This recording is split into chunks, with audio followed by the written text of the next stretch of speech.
Shalom. Selamat berjumpa kembali melalui Tabura Injil kelas Capen Selatan. Di hari ini Bapak Ibu Saudara pemirsa Tabura Injil, kita akan mendengarkan firman Tuhan. Tetapi sebelumnya, mari kita berdoa meminta tuntunan Roh Kudus untuk menolong, memberkati kita. Kita berdoa. Dengan kepala yang tertunduk Tuhan, hamba bersama dengan pemirsa Tabura Injil, kami datang sama-sama di hadapan-Mu merendahkan hati. Datang bersyukur, berterima kasih kepada Tuhan karena kasih-Mu kepada kami semua. Sehingga kami boleh ada sampai sekarang ini. Kami masih boleh sehat, kuat, selamat oleh karena anugerah-Mu. Terima kasih Tuhan atas segala kasih sayang-Mu itu. Dan di saat ini Tuhan kami akan membaca, merenungkan firman-Mu. Kami mohon kiranya Tuhan memberkati dengan kuat kuasa Roh Kudus-Mu. Agar firman-Mu yang kami dengarkan di saat ini, kami pahami, kami mengerti, dan kami lakukan di dalam perjalanan kehidupan kami ke depan. Ya Bapa pengasih penyayang, terima kasih. Inilah doa kami yang kami sampaikan kepadamu melalui Yesus Kristus Tuhan dan Juru Selamat kami. Amin. Bapak Ibu Saudara pemirsa Tabura Injil yang dikasihi Yesus Kristus. Di hari ini firman Tuhan yang saya akan bacakan kepada kita semua adalah bersumber dari Alkitab Perjanjian Baru, yaitu kitab Injil Yohanes. Yohanes pasal 15 ayat 8. Yohanes pasal 15 ayat 8. Di mana firman Tuhan berbunyi, dalam hal inilah Bapakku dipermuliakan, yaitu jika kamu berbuah banyak, dan dengan demikian kamu adalah murid-muridku. Saya kembali lagi membacakan ayat ini. Dalam hal inilah Bapakku dipermuliakan, yaitu jika kamu berbuat banyak, dan dengan demikian kamu adalah murid-muridku.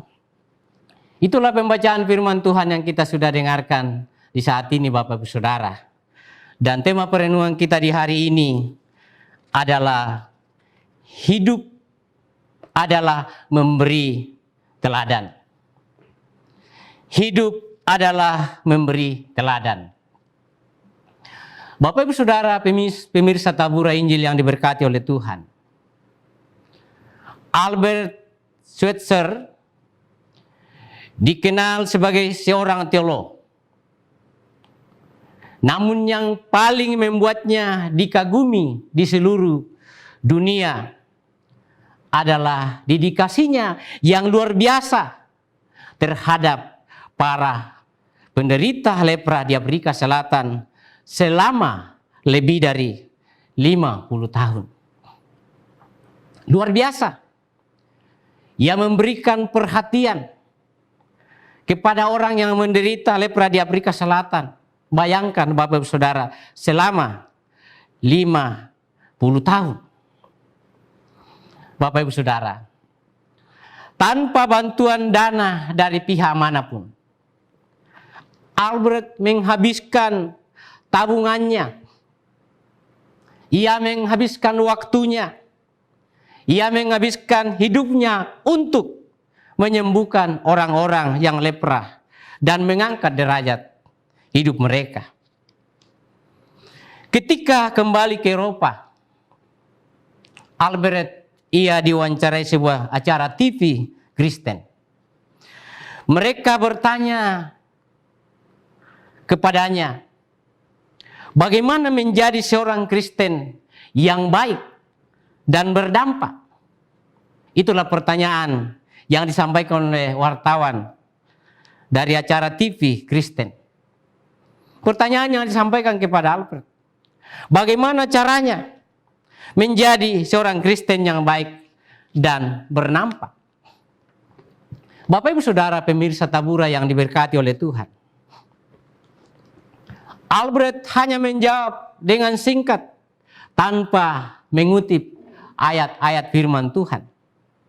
Ia menjawab bahwa untuk menjadi seorang Kristen yang baik dan berdampak adalah menjadi teladan yang baik.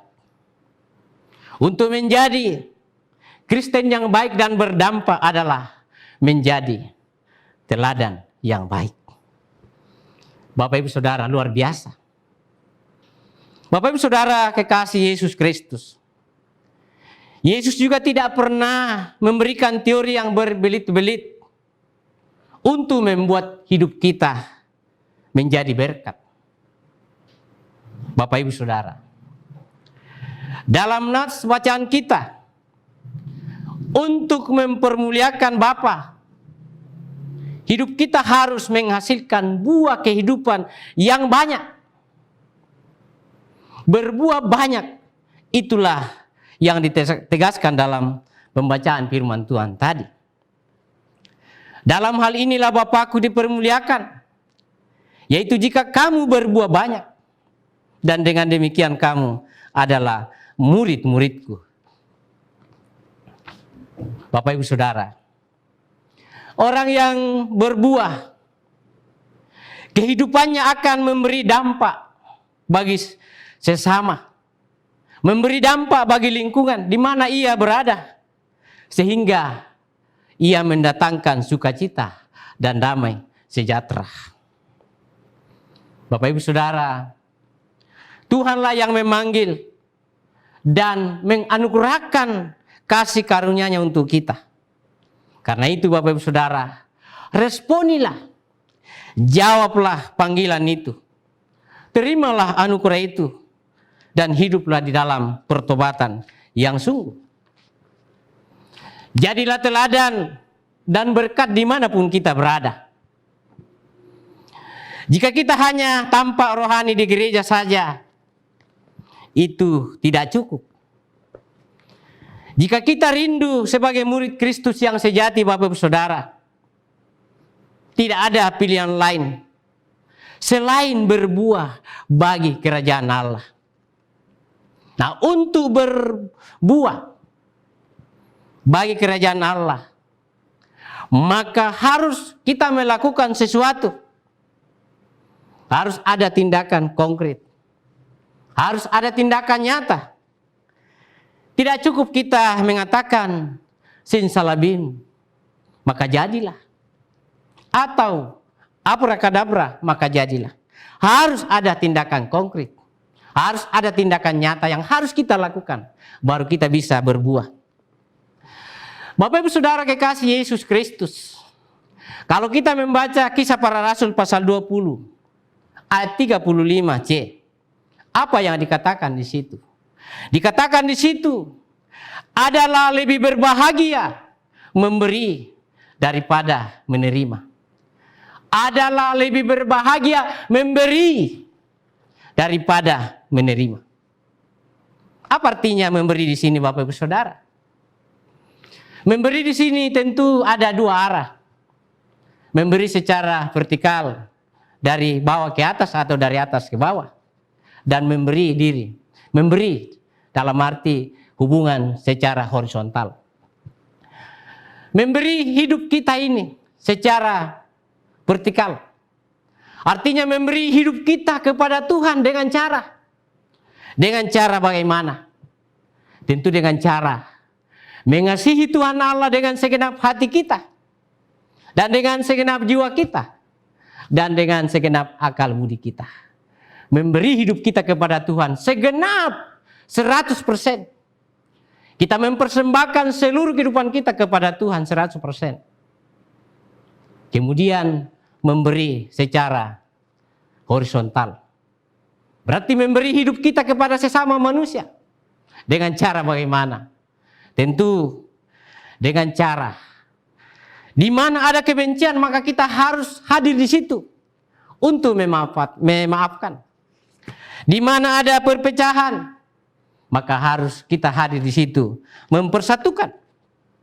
Di mana ada keputusasaan, maka kita harus hadir di situ memberi. menimbulkan pengharapan. Di mana ada kebimbangan, maka kita harus hadir di situ memberi iman.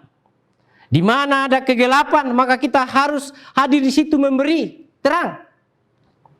Di mana ada kesedihan, maka kita harus hadir di situ memberi kegembiraan.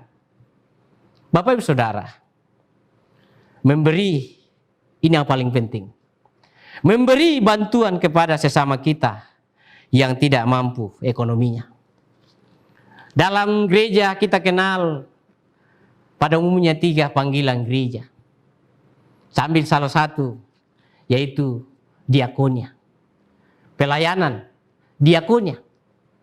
Bicara pelayanan diakonia Bapak Ibu Saudara, itu berarti kita berbicara tentang kasih agape. Apa itu kasih agape? Kasih agape adalah kasih yang bersumber dari Tuhan kepada kita manusia. Dan kasih agape itu kita sudah miliki. Apa yang sudah ada pada kita, maka perlu kita teruskan kepada sesama kita manusia. Jadi kasih agape adalah kasih yang memberi tanpa menuntut balas jasa. Kasih agape adalah kasih yang memberi tanpa melihat sara. Tidak melihat bahwa ini dari suku apa. Tidak melihat agama apa.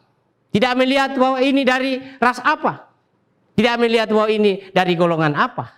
Tapi kasih agape adalah kasih yang memberi. Mengasihi semua, diberikan semua. Tanpa memandang bulu. Kasih agape tidak dibatasi oleh tembok-tembok gereja. Tetapi kasih agape adalah terbuka bagi dunia ini.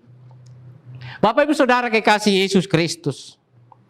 Saya mengingat kata bijak dari seorang presiden Amerika. Yaitu Presiden John F. Kennedy. Pernah berpidato di depan Kongres. Pernah berpidato di depan Senat. Dan dia berbicara kepada Kongres, pada Senat bahwa jangan tanya kepada negara apa yang negara berikan kepadamu. Tetapi tanyalah pada dirimu apa yang sudah kau berikan kepada negara. Apa yang akan kau berikan kepada negara ke depan ini. Itu kata bijak yang luar biasa.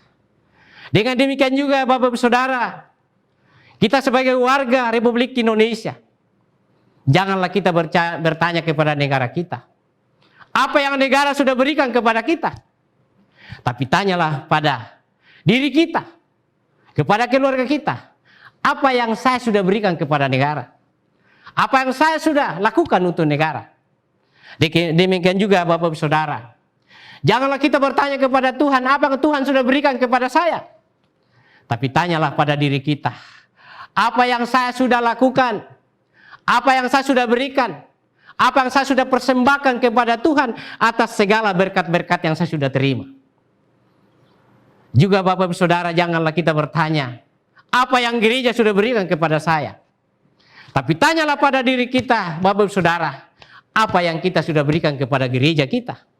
Apa yang kita sudah berikan kepada persekutuan-persekutuan kita, komunitas-komunitas kita. Itulah yang menjadi pertanyaan bagi kita. Karena hanya dengan memberi, Bapak Ibu Saudara, maka hidup kita bisa menjadi teladan. Bapak Ibu Saudara kekasih Yesus Kristus, saya mengutip salah satu kata bijak atau istilah yang berlaku di dalam pendidikan. Apa yang disampaikan oleh Ki Hajar Dewantara. Kata-kata bijak yang pernah beliau sampaikan adalah ingar sosung tulodo, ing madia maung karso, dan tutjuri handayani. Bapak Ibu Saudara, ini adalah istilah yang berlaku di dalam semua kepemimpinan. Apakah kita sebagai pemimpin dalam rumah tangga, atau kita sebagai pemimpin di masyarakat, atau apakah kita pemimpin di gereja? Istilah ini berlaku bagi kita semua. Karena istilah ingar susung tulodo, ing madia maung karso, tutjuri handayani adalah prinsip utama kepemimpinan. Dengan demikian, mari kita melihat apa arti istilah-istilah itu. Ingarso sung tulodo, apa artinya? Ingarso sung tulodo artinya di depan dan menjadi teladan. Itu berarti Bapak Ibu Saudara seorang pemimpin. Apakah pemimpin dalam rumah tangga, pemimpin di gereja, pemimpin di masyarakat, harus berdiri di depan dan harus mampu menjadikan dirinya sebagai teladan, sebagai panutan, sebagai contoh bagi orang-orang yang dipimpinnya. Kemudian yang kedua, ing majo maungkarso.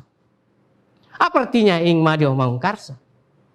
Artinya di tengah berdiri memberikan semangat. Itu berarti Bapak Ibu Saudara, seorang pemimpin di dalam rumah tangga, seorang pemimpin di gereja, pemimpin di masyarakat harus berada di tengah-tengah. Di tengah-tengah orang yang dipimpinnya. Untuk apa? Untuk memberikan semangat. Untuk bersama-sama bekerja. Jangan sampai kita sebagai pemimpin hanya duduk di belakang meja dan berkata kerjakan.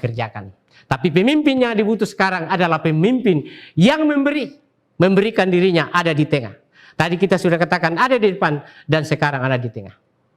Kemudian yang ketiga adalah Tutyuri Handayani. Apa artinya Tutyuri Handayani?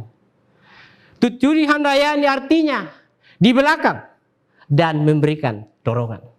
Itu berarti Bapak Ibu Saudara, semua pemimpin siapa saja, pemimpin yang ada dalam rumah tangga, pemimpin yang ada di gereja-gereja, pemimpin yang ada di masyarakat, harus mampu memposisikan dirinya ada di belakang dan mendorong orang-orang yang dipimpinnya supaya bisa berjalan di depan dan dapat bertanggung jawab. Jadi mari Bapak Ibu Saudara, kita sebagai pemimpin, apa yang kita bisa berikan sebagai teladan bagi orang-orang kita pimpin. Kita harus di depan, kita harus ada di tengah, kita harus ada di belakang. Bapak Ibu Saudara yang sama-sama dikasihi Yesus Kristus, selama kita masih hidup, ada kesempatan, pergunakanlah hidup kita ini menjadi berkat bagi orang lain, memberikan teladan bagi orang-orang di sekitar kita. Kiranya Roh Kudus menolong kita, memberkati kita, melakukan firman-Nya di dalam kehidupan kita. Amin. Mari pemirsa Tabur Injil yang dikasihi Tuhan, kita berdoa. Bapa di surga, Bapa kami di dalam Yesus Kristus. Terima kasih Tuhan karena kami sudah belajar dari firman-Mu. Dari firman-Mu kami belajar bagaimana supaya kami dapat berbuah banyak. Dari firman-Mu kami dididik, diajar supaya kami mempergunakan hidup ini menjadi teladan, menjadi contoh, menjadi panutan bagi orang-orang lain. Mampukanlah kami dalam hidup ini Tuhan untuk melakukan yang terbaik, memberikan yang terbaik, pelayanan yang terbaik, dan secara khusus kami mempersembahkan seluruh kehidupan kami kepada Tuhan, bukan dengan setengah-setengah, tapi segenap hati kami. Kami harus mengasihi Tuhan dengan segenap hati, dengan segenap jiwa, dan segenap akal budi kami. Ya Bapa pengasih penyayang, terima kasih firman yang kami dengarkan di saat ini. Kami mohon dengan kekuatan daripada Roh Kudus-Mu untuk menanamkan di dalam hati kami semua, agar kami benar-benar menghayati firman-Mu ini dan kami lakukan dalam kehidupan kami ke depan. Bapa di surga, terima kasih di saat ini hamba-Mu berdoa bagi pemerintah kami, mulai dari tingkat pusat, provinsi, kabupaten, kota madya, kecamatan, desa, kampung, lurah. Mulai dari presiden, gubernur, bupati, wali kota, camat, lurah, kepala desa, sampai di RT. Mereka adalah hamba-Mu yang Kau pilih. Kau pilih yang Kau tempatkan di tengah-tengah dunia ini sebagai hamba-Mu. Berkatilah mereka semua agar dapat memberikan yang terbaik, mendatangkan kebaikan, kebahagiaan, ketenangan di negara yang kami cintai, Republik Indonesia. Ya Bapa pengasih penyayang, Engkau mengetahui pergumulan hidup kami di dunia ini. Kami di Indonesia ini, di Yapen ini, di sore ini, di mana-mana banyak saudara-saudara kami terkapar oleh virus corona. Untuk itu pada kesempatan ini Tuhan, kami datang di hadapan-Mu, kami datang mohon kiranya dengan bilur-bilur-Mu memberikan kekuatan, kesehatan, penyembuhan kepada saudara-saudara kami yang terkapar COVID. Tolonglah mereka semua Tuhan. Berkatilah mereka. Para tenaga medis, dari dokter sampai jajarannya, tolonglah mereka. Kuatkan mereka, kuatkan imun mereka, kuatkan iman mereka, agar mereka kuat menghadapi segala sesuatu. Dan kami mohon kiranya virus corona ini Tuhan melenyapkan dari bumi ini Tuhan. Itulah harapan kami, itulah permohonan kami kepada Tuhan. Bapa di surga, terima kasih. Hamba berdoa untuk kru Tabura Injil di Yapen, Klasis Yapen Selatan ini. Berkatilah mereka semua, agar melalui mereka berita firman Tuhan, Injil dapat dikabarkan kemana-mana. Ya Bapa pengasih penyayang, terima kasih. Ampunilah segala dosa-dosa kami. Dan terimalah doa kami ini yang kami sampaikan kepadamu melalui Yesus Kristus Tuhan dan Juru Selamat kami. Amin. Bapak Ibu Saudara, demikianlah perjumpaan kita di hari ini. Saksikan terus Tabura Injil Klasis Yapen Selatan. Dan jangan lupa subscribe and like. Tuhan memberkati. Shalom.